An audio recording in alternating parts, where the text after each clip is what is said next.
Welcome back to your favorite channel, Beauty of Bhagavad Gita, with a devotional line: Hare Krishna, Krishna Krishna, Hare Hare, Hare Ram, Ram Ram, Hare Hare। दोस्तों, मैं आपको एक ऐसी बात बताने जा रही हूँ, उसको सुनने के बाद आप भी सोचोगे ये सच है या झूठ है।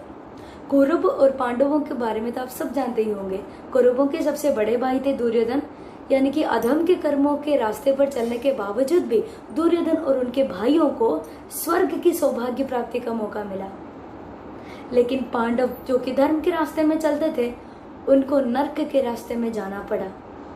आप भी हैरान होंगे ये सच है या झूठ है। ये अक्सर सच है, ये पुराणों में लिखा गया है। और इसका क्या वजह है मैं आपको स्टोरी में बताती हूँ। स्टोरी को पूरा देखना मत भूलिएगा, क्योंकि इसको देखने के बाद ही आपको समझ में आएगा कि अधर्म के कर्म में चलने के बाद भी दुर्योधन और उनके भाइयों को स्वर्ग प्राप्ति कैसे हुआ। आपको बता दूं, महाभारत युद्ध का समाप्त होने के बाद युधिष्ठिर अपना राज सिंहासन पर बैठ गए। और जैसे ही उनको पता चला भगवान श्री कृष्ण देह त्याग करके चले गए, उसके बाद युधिष्ठिर को भी लगा कि हाँ, अब हमारा भी वक्त आ गया है कि अभी हमें इस लोक को छोड़ना। फिर युधिष्ठिर ने अपना राज सिंहासन को त्याग कर अभिमन्यु के पुत्र परीक्षित को हस्तिनापुर का राजा घोषणा करके उसके बाद वो तीर्थ यात्रा पर निकल पड़े और उनके साथ अपने भाइयों को, यानी कि भीम, अर्जुन, नकुल, सहदेव और उनके पत्नी द्रौपदी को अपने साथ साथ एक कुत्ते को भी लेकर तीर्थ यात्रा पर निकल गए। तीर्थ यात्रा करते करते वो हिमालय पर पहुंचने लगे। वहां पे देखे महादेव तपस्या पर है। उसके बाद महादेव ने उन सभी को स्वर्ग की रास्ता दिखा दिया था। स्वर्ग की रास्ता पे और चलते चलते एक एक करके वहां पे गिरने लगे। पहले द्रौपदी, उनके बाद नकुल, सहदेव, अर्जुन और उसके बाद भीम। ऐसे करते करते स्वर्ग की रास्ता तक युधिष्ठिर और एक कुत्ता चले गए। फिर वहां पे धर्मराज ने युधिष्ठिर को रोक लिया और कहा, सिर्फ युधिष्ठिर आप ही अंदर आ सकते हो, इस कुत्ता नहीं। फिर युधिष्ठिर ने कहा, पूरी रास्ता जो मेरे साथ था, मैं उसको छोड़ के स्वर्ग की कैसे वॉक कर सकता हूँ, मैं उसको लेके ही जाऊंगा। फिर उसी बात पे प्रसन्न होकर पता चला धर्मराज ही कुत्ते का स्वरूप थे, यानी कि वही कुत्ते का रूप धारण करके आए थे। फिर इनको खुशी खुशी स्वर्ग की ओर वेलकम किया गया। फिर युधिष्ठिर वहां पे पहुंच के देखे कि स्वर्ग के सिंहासन पर पूरे देवी देवताओं के साथ वहां पे कौरव और उनके भाई बैठे थे। दुर्योधन को स्वर्ग के सिंहासन पर देखते हुए युधिष्ठिर को बहुत ज्यादा गुस्सा आ गया और वो सारी देवी देवताओं से प्रार्थना किए, हे भगवान, अगर सारे जीवन अधर्म की रास्ता में चलने के बाद भी अगर दुर्योधन को स्वर्ग के सिंहासन की प्राप्ति हो सकती है, तो मैं यहाँ पे उसके साथ नहीं रह सकता। मुझे वहीं जाना है जहाँ मेरे भाई लोग हैं। तभी नारद जी आए और हंस हंस के बोले, हे युधिष्ठिर, तुम कौरव और कौरवों के भाइयों को कभी ऐसे अपमान नहीं कर सकते, उनके सिंहासन पर बैठने का अपमान नहीं कर सकते।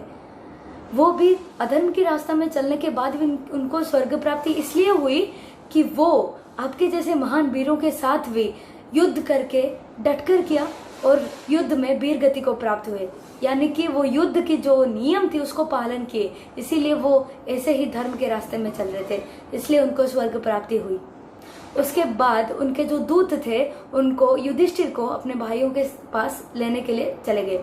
युधिष्ठिर चलते चलते बहुत सारे जगहों पे जाने के बाद युधिष्ठिर पूछे कि और कितना जगह जाना है, उसके बाद मैं अपने भाइयों को देख सकता हूँ। उसके बाद जो दूत थे वो युधिष्ठिर को बोले, अगर आप मिलना नहीं चाहते हो तो आप स्वर्ग के रास्ते पर फिर वापस चल सकते हो। तो युधिष्ठिर ने कहा, नहीं, मुझे अपने भाइयों से मिलना है।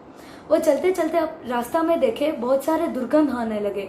उसके बाद मरे हुए लोगों की वहां पे छवि पड़ी हुई थी। उसके बाद बहुत सारे दुर्गंध के साथ साथ अजीब अजीब पंछियां भी अपना आवाज दे रहे थे, जैसे कि अलग ही रास्ता दिखा रहा था। और कुछ रास्ता चलने के बाद वो अपने भाई और द्रौपदी को देखने को मिला। उसके बाद सारे देवगण वहां पे उपस्थित हो गए। फिर युधिष्ठिर ने पूछा, हे प्रभु, ये कौन सा जगह है? तो भगवान ने बोला कि ये नर्क की रास्ता है, तुम्हें कुछ देर नर्क की रास्ता में रहना पड़ेगा। तो सब लोग पूछे कि क्यों? तो भगवान ने जवाब दिया कि तुम लोगों ने अश्वत्थामा की मरने के बारे में झूठा अफवाह युद्ध में फैलाया था और झूठा अफवाह फैलाने की वजह से बहुत सारे लोगों को चोट पहुंचा था। इसीलिए झूठ बोलने की वजह से अब सारे भाइयों को और आपके पत्नी द्रौपदी को यहाँ पे कुछ देर के लिए नर्क की जगह में रहना पड़ेगा और उनके नर्क की सजा खत्म होने के बाद उनको 100 विशेषकर सभी के साथ स्वर्ग के रास्ता पर ले गया गया। उसके बाद भीम को दुर्योधन को देखते बहुत ज्यादा गुस्सा आ गया और वो युधिष्ठिर से पूछा, हे भैया, इन सब अधर्म के रास्ते में चलने के बाद इन लोगों को स्वर्ग प्राप्ति कैसे मिला? फिर युधिष्ठिर ने समझाया कि अधर्म के रास्ते में चलने के बावजूद भी जो उसका लक्ष्य था, यानी कि दुर्योधन का जो लक्ष्य था, वो हमेशा उसके साथ डटे रहा। युद्ध के दौरान भी वो कभी भय नहीं पहुंचा, हमारे साथ डटकर सामना किया। फिर वो कभी हार नहीं माना और मरते दम तक उसका जो लक्ष्य था वो उसी के साथ था। इसीलिए उसको स्वर्ग की प्राप्ति मिली और हमें झूठे बोलने की वजह से हमें कुछ देर के लिए नरक में रहना पड़ा। ये था स्टोरी का सच, यानी कि ये पुराणों में भी लिखा है। कैसा लगा आपको स्टोरी, आप मुझे कमेंट सेक्शन पर बता सकते हैं। तो चलिए शुरू करते हैं आज का श्लोका। अथ व्यवस्थितान् दृष्ट्वा धृतराष्ट्र कपिध्वजः प्रवृते शस्त्र संपाते धनुरुद्रम्य पांडवः ऋषिकेशं तदा वाक्यम। इस श्लोका का अर्थ मैं आपको बताती हूँ। लास्ट श्लोका में आपको बताया था कि अगले श्लोका में महाभारत जैसे युद्ध का शुरुआत होने जा रहा है, तो इस श्लोका में यही लिखा गया है। अर्जुन के रथ के सारथी थे प्रभु श्री कृष्ण और उनके साथ एक फ्लैग था जिसमें हनुमान जी का चिन्ह था।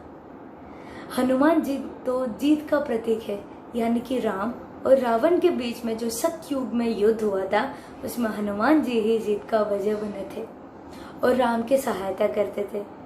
इसीलिए अर्जुन के फ्लैग में हनुमान जी का चिन्ह था और उन्हीं के साथ जो पार्थ सारथी थे भगवान श्री कृष्ण थे, यानी कि राम और हनुमान दोनों अर्जुन के साथ थे। यानी कि युद्ध में उनको परास्त करने वाला कोई नहीं था। अगर हनुमान और राम उनके साथ है, यानी कि जीत की देवी यानी कि माता सीता भी उनके साथ ही है, यानी कि सीता राम के बिना कभी अलग नहीं हो सकते। तो दुर्योधन यानी कि कौरव यानी कि पांडव के विपरीत जो थे, उनको ये देख के बहुत जरा शौकीन लगा कि उनको कभी यकीन नहीं था कि उनके सैन्य के मुकाबले में पांडव इतना अच्छा सैन्य कर पाएंगे, क्योंकि पांडवों के कंपेयर करें तो कौरवों के पास ज्यादा धन, ज्यादा सैन्य और ज्यादा ज्ञानी और गुणी भक्ति थे, लेकिन पांडवों के पास कुछ नहीं था। सिर्फ उनके पास था एक ही थे, जो है भगवान श्री कृष्ण, और वही जीत का स्वरूप बन के थे। तो अगले श्लोका में आपको महाभारत युद्ध के कुछ ऐसी स्टोरीज आपको पता चलेंगे। सो अच्छा लगे तो सब्सक्राइब, लाइक, शेयर करना मत भूलिएगा। तो आगे आगे बहुत सारा चीज़ें हैं जो कि अपने लाइफ में बहुत सारे अच्छे चीज़ें सिखाएंगे। So stay with us and Hare Krishna.